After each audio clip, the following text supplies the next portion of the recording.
Good morning.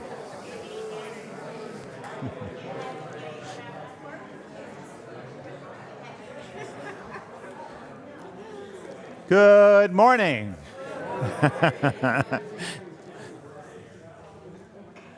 Oh, there's so many ways we could do this. I suppose the gong would be best, and clap once or clap twice if you hear me.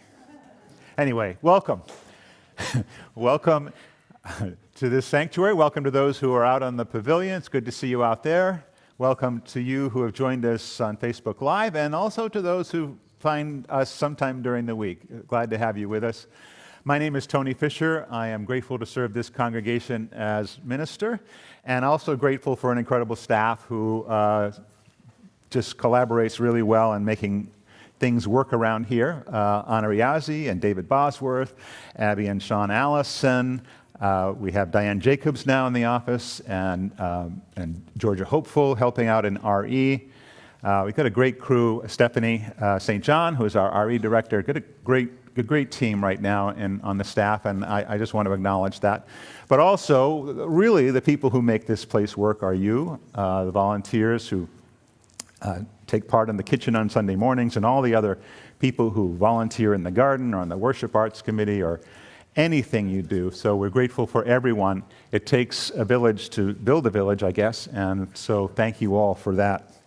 On Sunday morning, we also have Dan Goodsit in the AV room, and grateful for his presence this morning. Welcome back after a couple of weeks away. And John Forsyth, our tech committee chair, making things happen. This morning, I'm especially grateful to have Patty Bryan as our worship associate, so I'll let her finish up the welcome. We are so glad that you've joined us. Whether you're here in the sanctuary or watching on Facebook Live or out on the pavilion, and we're no less appreciative if you found another time to watch the recorded service on Facebook or YouTube. If you're new to our congregation, we're very happy that you found us. Our hope is to make you feel welcome and help you find ways to connect. Our mission states that we are a welcoming congregation, freely seeking intellectual and spiritual growth. We strive to create a larger community of peace, justice, and love. And here we learn and grow together and try to live out our values, both within and outside the walls. If you found us online, we also hope that you will email our administrator at office@uunaples.org so that we can include you in our email news blasts and let you know about all of the things that are going on right here at UUCGN. And now, let's settle ourselves into this time of worship with the morning's prelude.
We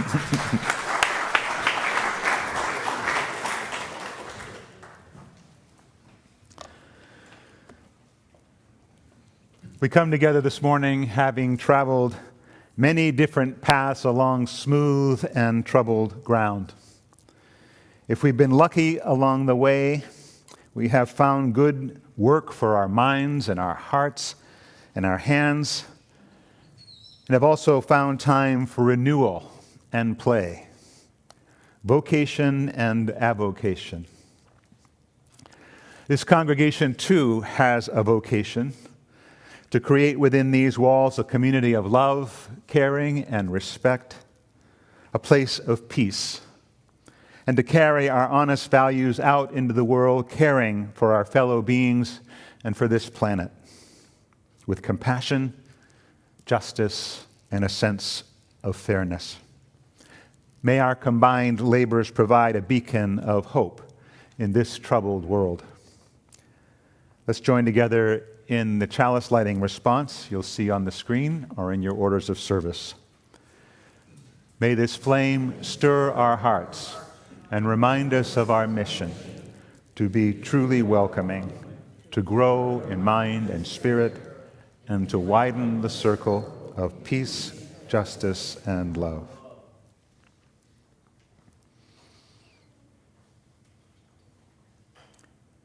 And let's join together in singing our opening hymn, O Life That Maketh All Things New, number 12 in the Gray Hymnal. Again, the words will be on your screen. Please rise in body or spirit.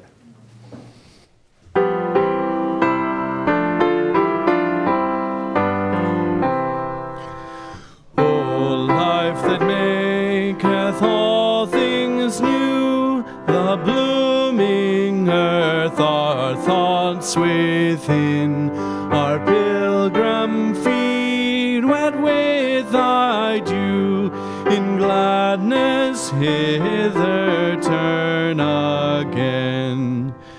From hand to hand the greeting flows, from eye to eye the signals run, from heart to heart the bright hope glows, the seekers of the light are one, one in the freedom of the breath,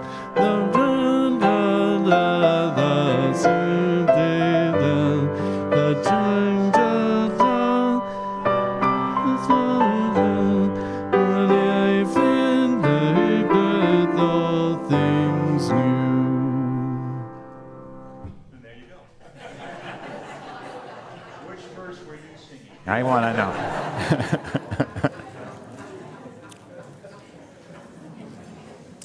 I don't know whether that was my slides or my singing. I don't think it was anything over here. They were just fine. They looked as stunned as I was. Anyway. Such is the work, right? So I was enjoying Abby's prelude this morning and imagining the village smithy under the spreading chestnut tree and hammering away at that. It was great. I really liked that. How many of you had a job that you truly loved? Oh, wow, that's pretty good, actually, I think. All right. Dick, what job was that you really loved? Being stationed in Africa for 15 years with the Foreign Service. Oh, my gosh. What could be better than being stationed in Africa for 15 years with the Foreign Service? All right. Who else raised their hands? Don. Teaching mathematics. Now, many of us wouldn't necessarily think that as a great joy, but I think giving that gift to those and helping people understand how things work through mathematics is great. How many of you had a job that maybe you didn't really love, but you valued the experience of that? Katie, what was that? I was a labor organizer. A labor organizer. So what we won't ask you what you didn't love, but what did you find a value in that for you personally? Personally, the most I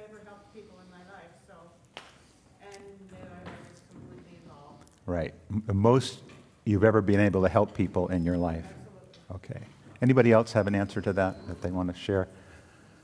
I worked for a PhD clinical psychologist who was a career counselor.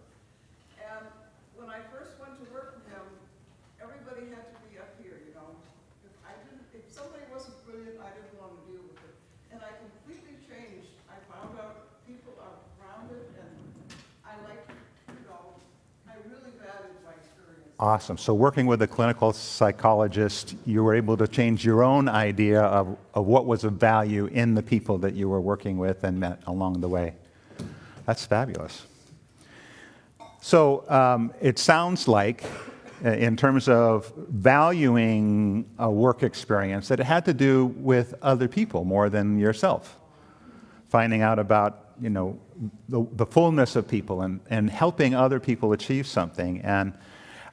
And when I went through some of my courses, this was a question this summer. This was a question that was asked of us in class. Think of a time in your work life when you had something or experienced something of value where you were working with others, and what were the elements of that experience that made it really rich? So I want you to think on that for a second. Working with other people, the value of that experience and what actually made that experience fulfilling and provided richness in your life. I didn't hear anybody talk about parenting necessarily, and this is an important, truly important aspect of our life in the world.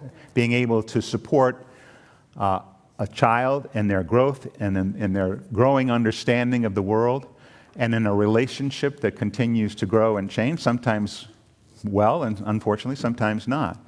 But what we do in our lives, how we create meaning for ourselves and for others, is clearly important. And it has to be intrinsic, I think, to the work experience. Whatever we do, if we can bring something of ourselves and discover something about other people, that's what makes work meaningful. We are not just laborers necessarily who toil for the hourly wage. We should not be just laborers who just toil for the hourly wage. We should be considered, no matter what work we do, someone who is bringing an intrinsic value into the labors of our life, whether it's chosen or not. So today we honor Labor Day, which happens tomorrow.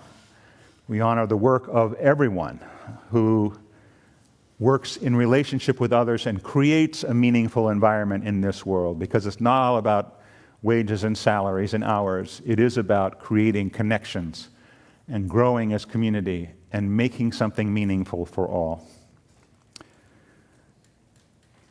Let's settle ourselves a little bit more deeply with our centering hymn gathered here. We'll do this as a round. You can remain seated. So we'll sing it through once, and you can pick it up if you don't know it. The words will be on your screen. So this half of the sanctuary here will sing with me. We'll all sing it in unison, then we'll go, and we'll sing it twice through in a round. So this side first, and then this side with Sean. No competitions. Gathered here in the mystery of the hour, gathered here in one strong body, gathered here in the struggle and the power, Spirit, draw near. Gathered here in the mystery of the hour, Gathered here in the mystery of the hour, gathered here in one strong body, gathered here in the struggle and the power, Spirit, draw near. Gathered here in the mystery of the hour, gathered here in one strong gathered here in the struggle and the power. Spirit, draw near. Beautiful.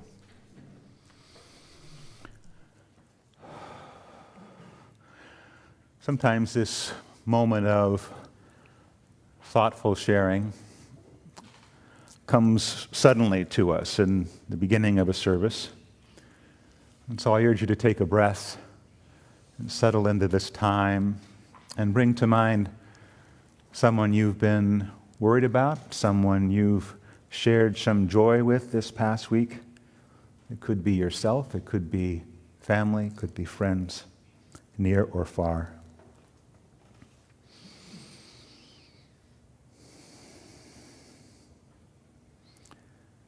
This morning, I'll add the name of Joe Gellings to our sharing. Joe is not here with us this morning and wants us to know that with his recent diagnosis of Parkinson's, he's sort of waiting for a plan that can help mitigate some of the things that are challenging him in coming on a Sunday morning, but he sends his love and appreciates yours.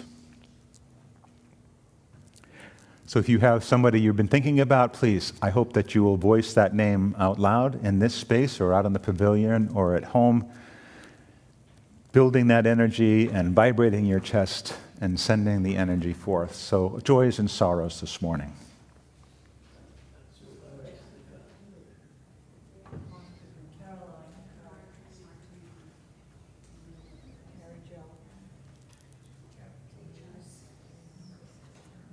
Jackie, Jean Procopo,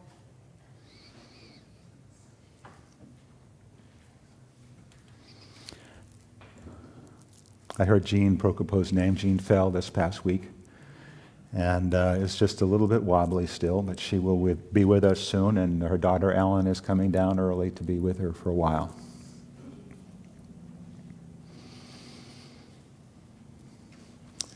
Grateful for all those names and those names who were not spoken, but remain in our hearts. Let's enter into a time of meditation. These words adapted from Labor leader Walter Reuther.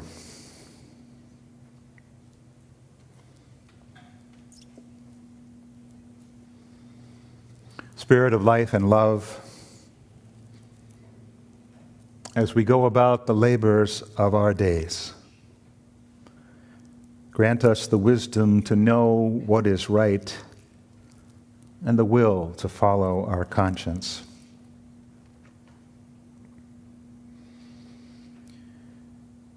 May we be united in the solidarity of human compassion and enriched by the splendor of human diversity.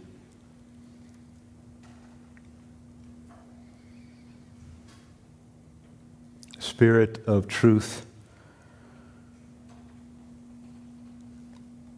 be our guide as we find our way through the dangers and difficulties of hatred, misunderstanding, and violence.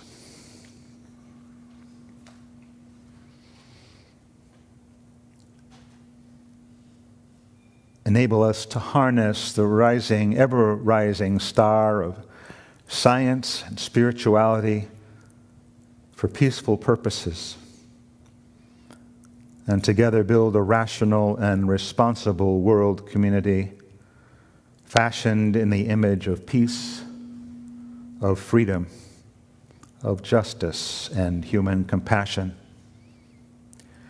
so that the golden rule may become the common rule for all.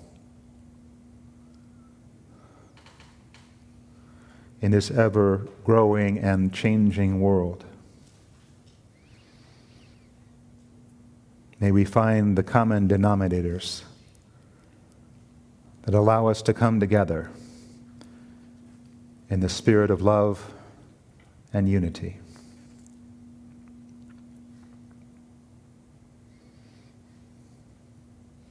Let's share a few moments of silence together.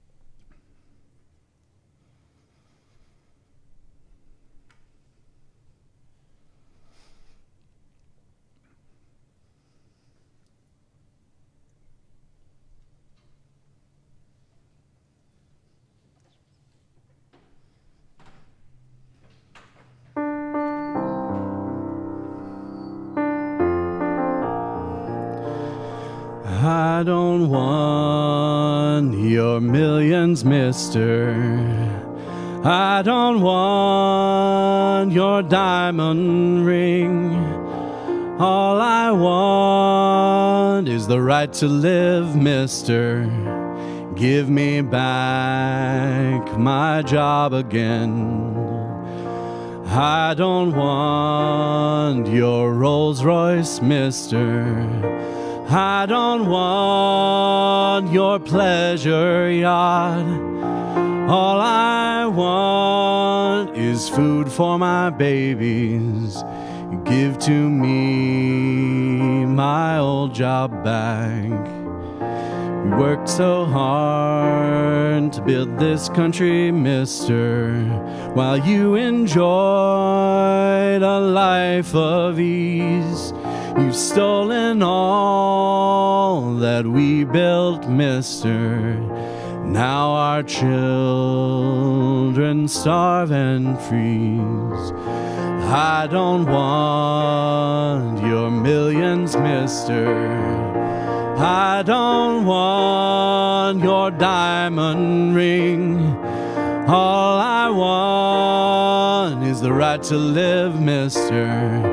Give me back my job again. Think me dumb if you wish, mister. Call me green or blue or red. The one thing I sure know, mister, my hungry babies must be fed. I don't know sorry, let's try that here. Take the two old parties, mister. No difference in them I can see. But with a farmer labor party, we could set the people free. I don't want your millions, mister. I don't want your diamond ring.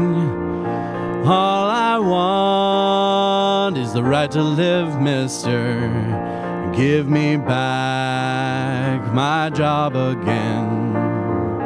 Give me back my job again.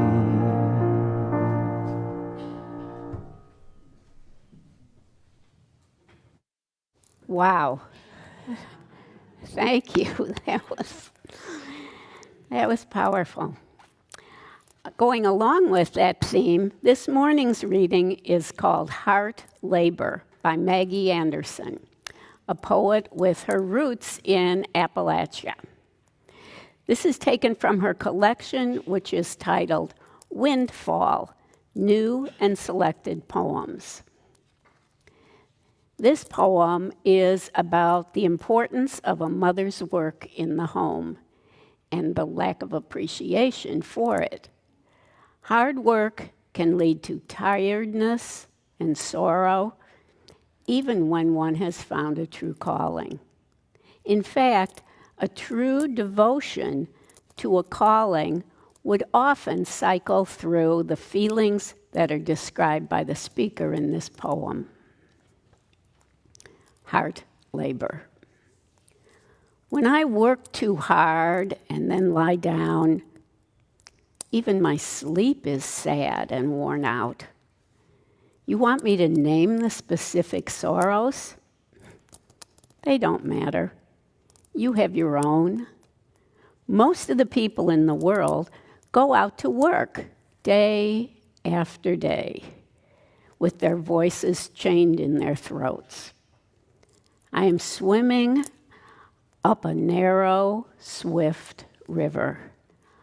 Upstream, the clouds have already darkened, and deep blue holes I cannot see churn up under the smooth, flat rocks.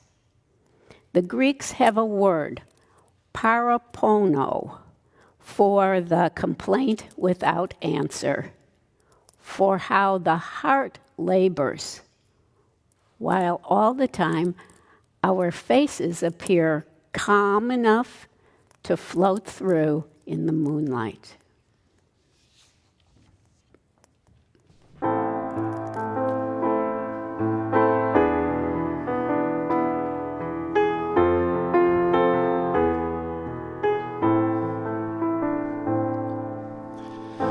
Early in the morning she rises.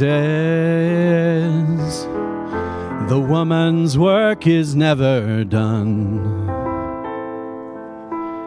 And it's not because she doesn't try. She's fighting a battle with no one on her side.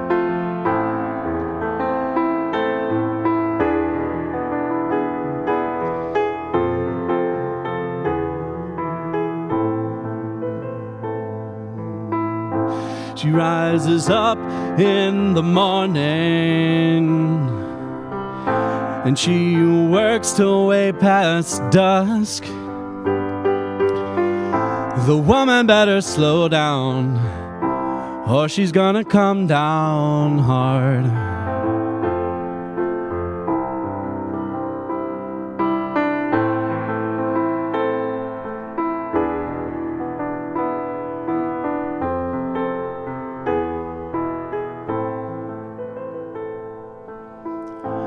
Early in the morning she rises. The woman's work is never done.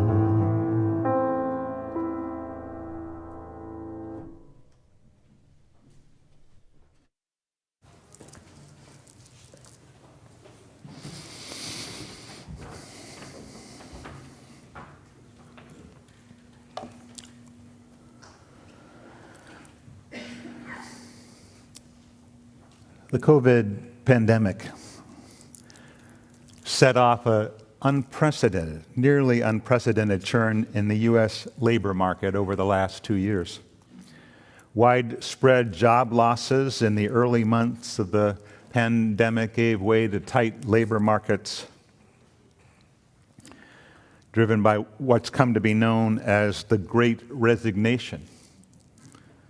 So not only were people laid off, but they, in the midst of this incredible pandemic and all the impact of grief and loss and awareness and recognition, began to quit their jobs in great numbers.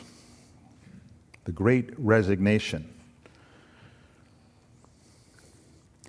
The Pew Research Center found that low pay, lack of opportunities for advancement, and the feeling of being disrespected at work were the top reasons why Americans quit their jobs last year. And the confluence of the pandemic's effects on the economy, labor shortages, evolving demographic trends, and unemployment benefits have momentarily swung the pendulum of labor and the power towards laborers.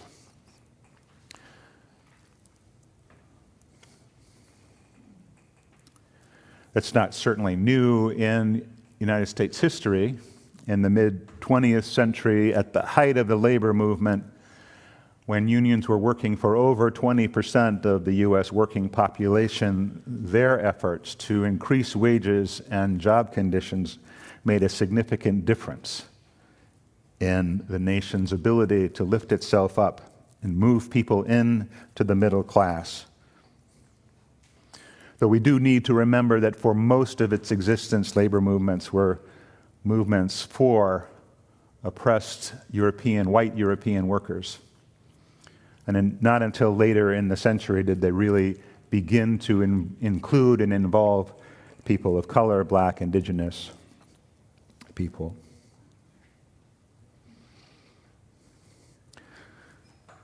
So the people who left their jobs in the last couple of years, as I said, feeling disrespected at work was one of the prime reasons why they quit. Many of the people who have left their jobs have found other employment. and have also stated that in their new positions they are finding better conditions. So workers have been able to change where they are, who they're working for, to improve their situation, and therefore are finding greater power. The pandemic also opened our eyes to the critical role of essential workers in this nation and what they do and the sacrifices they make, not necessarily only during a pandemic, but every single day as they go to work and do the essential things that all of us need and serve our needs day after day after day. It is a time in our history when workers perhaps have the power, or it rests, at least the pendulum rests on that side of the dial, to make significant and lasting changes in the labor situation in the United States. Unfortunately, the labor situation inside many large hierarchical organizations is still very unbalanced. Concentrated in the power concentrated in the hands of top executives, shareholders. And unless workers can find a way to collectively get together and make change, then it's likely that that pendulum will swing right back, given the power of our global economy and of corporate strength. Any kind of change like that won't come easy in the world. It requires not only efforts of workers, but of those who support the worth and dignity of every person, understanding their needs, working for them, creating a world where dignity and respect for every individual and what they bring is honored.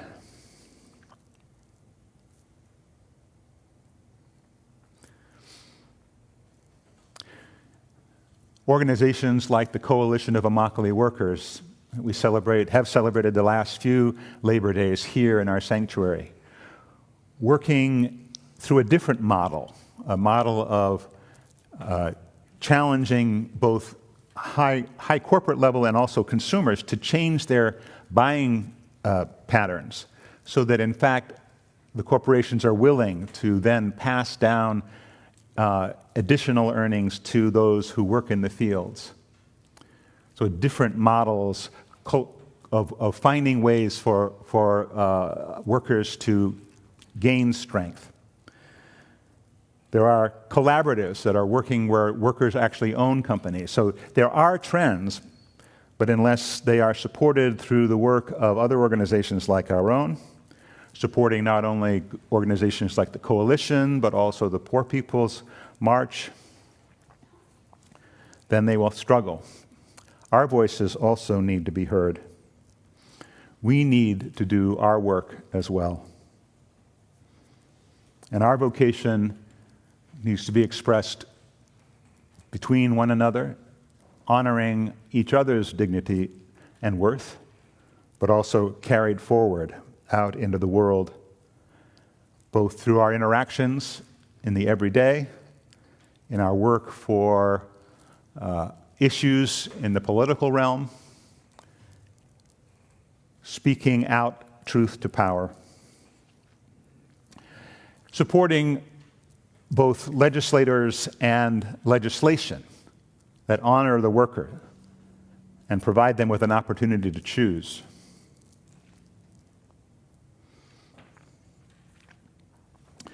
Sometimes in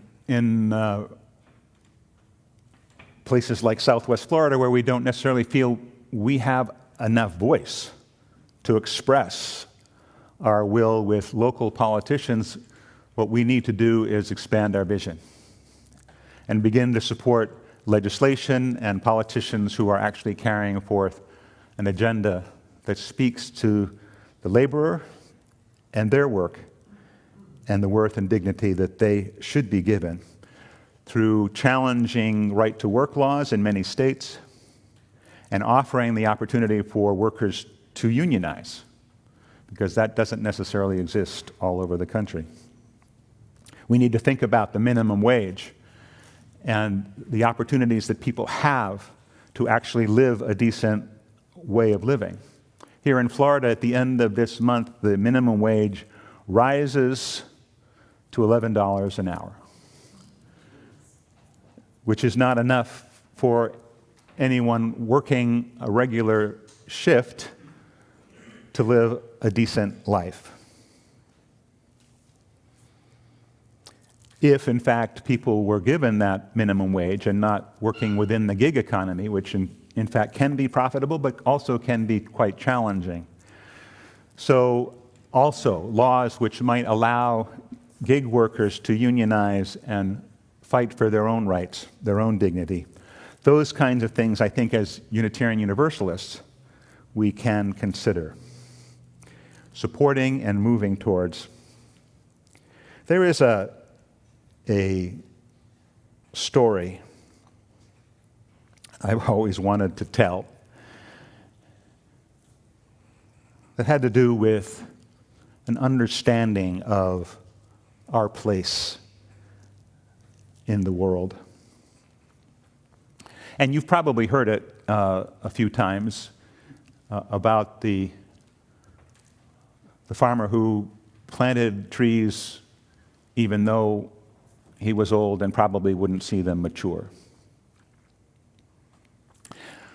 So I've wanted to tell this story for a long time, and yet I didn't necessarily know the whole thing, and so I went to look at it, and in fact it's a wonderful story from the Talmud, a Jewish tale, and it's sort of has more to it than what I remember. So the story in the Talmud goes like this. In Roman times, the Emperor Hadrian, who traveled all around the world, to all the provinces of the empire, was bringing his army through Galilee at one point, and he passed down a lane. He noticed a very, very old man planting a fig tree in his orchard. And the emperor ordered a soldier to bring the gardener to him. And then he spoke to him as follows: "Old man, why are you planting that tree?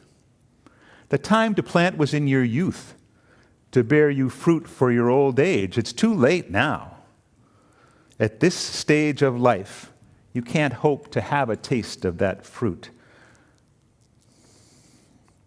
The old man bowed before the emperor as best his back would let him, and answered, "In my youth, I worked. I still work and enjoy my living. With God's good pleasure, I may yet try the fruit from this tree." "Tell me your age," said the emperor. "I have lived for 100 years, said the old man. 100 years old, and you still expect to eat fruit from this tree?"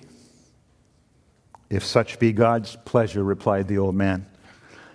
"If not, I leave it for my son and my grandson and my grandchildren, as my parents left fruit for me." "Well," said the emperor, "if you live until the fruits from this tree are ripe, I pray you let me know of it." 10 years went by. The tree bore fruit, and the old man enjoyed its figs for his breakfast. And so it happened that the emperor was once again visiting the region. The old man resolved to visit him. He took a small basket, filled it with the choicest figs from the tree, and made his way to the palace. At the gate, he told the guard his purpose, and after some time he was admitted into the presence of the emperor. Again, he bowed as deeply as his old back would permit him, and he said, 10 years ago you saw an old man planting a fig tree, and you said to him, 'If you live to eat its fruit, I pray you let him know.' Behold, that same old man. I have come and brought you the fruit of the tree so that you may enjoy it also." The emperor was very much pleased to see this old man had lived so long to enjoy the fruit of his labors. He emptied the man's basket of its figs, and he ordered it to be filled with gold coins. When the old man had departed, The courtiers said to the emperor, "Your Excellence, why did you so honor this old man?" "Heaven has honored him, so why not I?" said the emperor. Now, next door to this old man lived a sort of spiteful friend, but sometimes not. And when he saw his friend bring back a basket of gold, he started to think and connive. And he said, "Now, I have figs.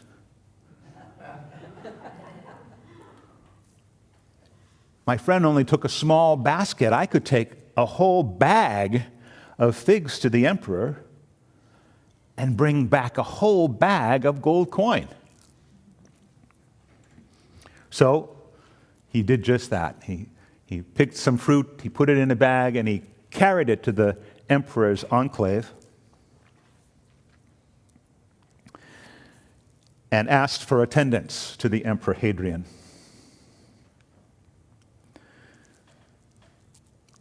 So the emperor, when he was told that there's an older man out there with a bag of figs for him and what the old man wanted, he told his guards to ask the old man to stand by the wall just inside the gate and for his soldiers to put the bag of figs a little bit away so that anybody who came through the gate could pick up a fig and throw it at the old man.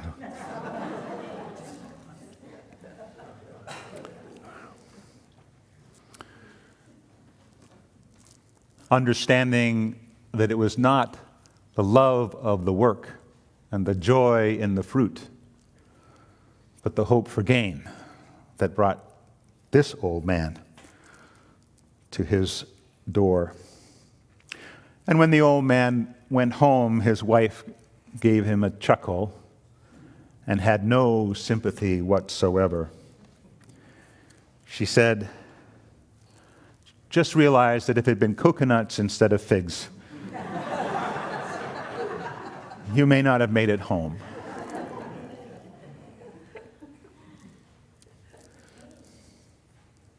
There is love of work, a joy in doing things together, in collaboration, and in helping one another achieve something meaningful.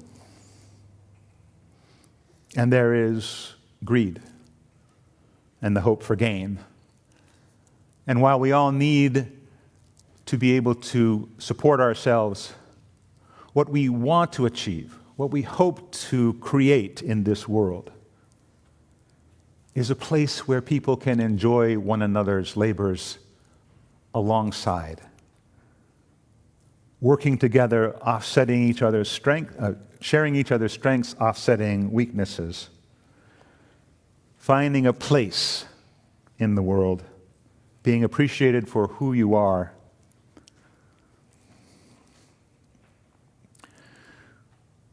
As Unitarian Universalists, we hope to be able to have a shared power within our system, creating systems of shared power and understanding, and not of greed. Our crisis in this world is not one of specific things. It is one that involves morality.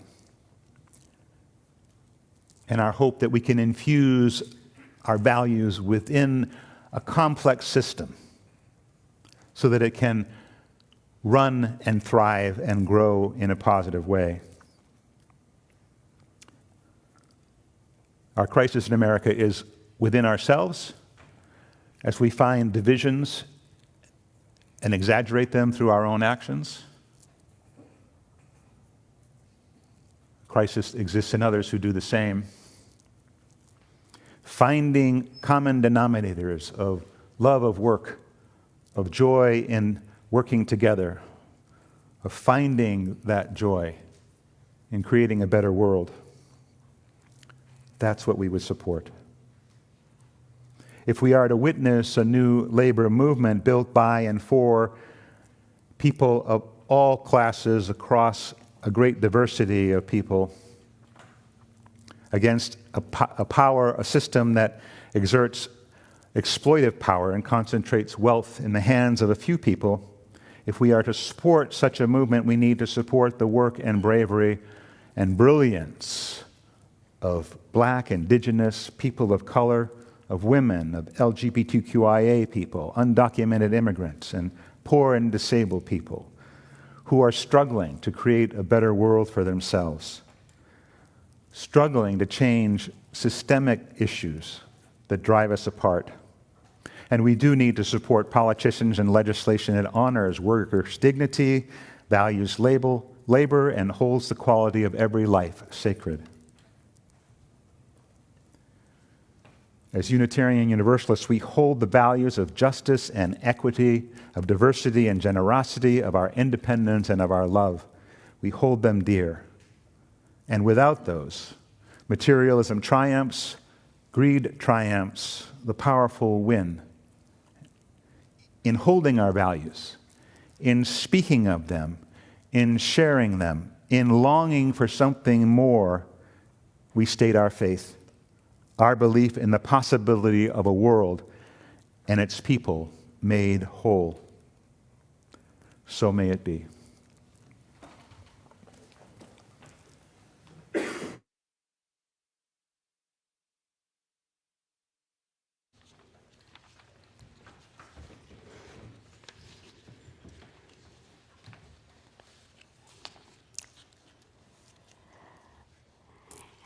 And now, as we take time to reflect on Tony's powerful words and music, and Sean and Abby's music, let's also take time to show our gratitude to this community for all that it does.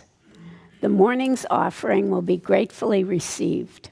If you're watching this service online, please consider sending a contribution today. The information that you need in order to donate is on the screen.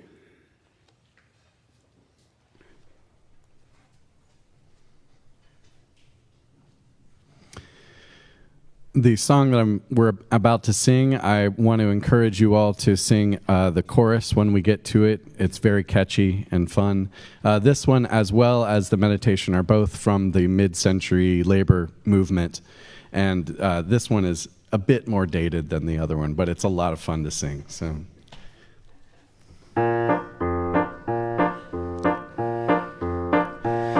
There once was a union maid, she never was afraid of goons and ginks and company finks and the deputy sheriffs who made the raid. She went to the union hall when a meeting it was called, and when the Legion boys come round, she always stood her ground.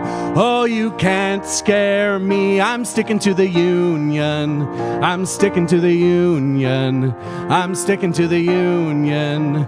Oh, you can't scare me, I'm sticking to the union, I'm sticking to the union till the day I die. This union maid was wise to the tricks of company spies. She couldn't be fooled by a company stool. She'd always organize the guys. She always got her way. When she struck for better pay, she'd show her card to the National Guard, and this is what she'd say. Oh, you can't scare me, I'm sticking to the union, I'm sticking to the union, I'm sticking to the union. Oh, you can't scare me, I'm sticking to the union, I'm sticking to the union till the day I die. You gals who want to be free, just take a tip from me. Get you a man who's a union man and join the ladies' auxiliary. And married life ain't hard when you got a union card. A union man and a happy life when he's got a union wife. Oh, you can't scare me, I'm sticking to the union, I'm sticking to the union, I'm sticking to the union. Oh, you can't scare me. I'm sticking to the Union. I'm sticking to the Union till the day I die. One more time. Oh, you can't scare me. I'm sticking to the Union. I'm sticking to the Union. I'm sticking to the Union. Oh, you can't scare me. I'm sticking to the Union. I'm sticking to the Union till the day I die.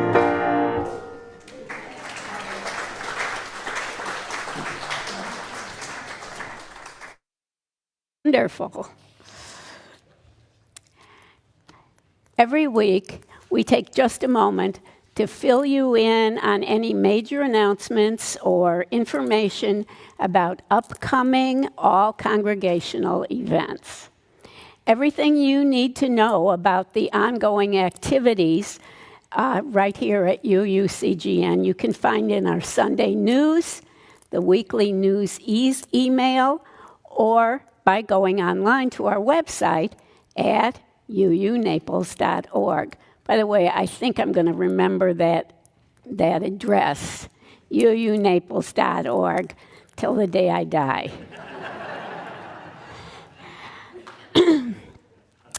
A very important announcement is that our youth religious education program will begin again next Sunday, September 11th, 2022. If you'd like to receive the YRE newsletter or be a greeter, a teacher, or assist in any way, please contact our Director of Religious Education, Stephanie St. John, at yre@uunaples.org. Now, let's rise and sing together our closing hymn, number 131 in the gray hymnal, Love Will Guide Us. The words will be on the screen.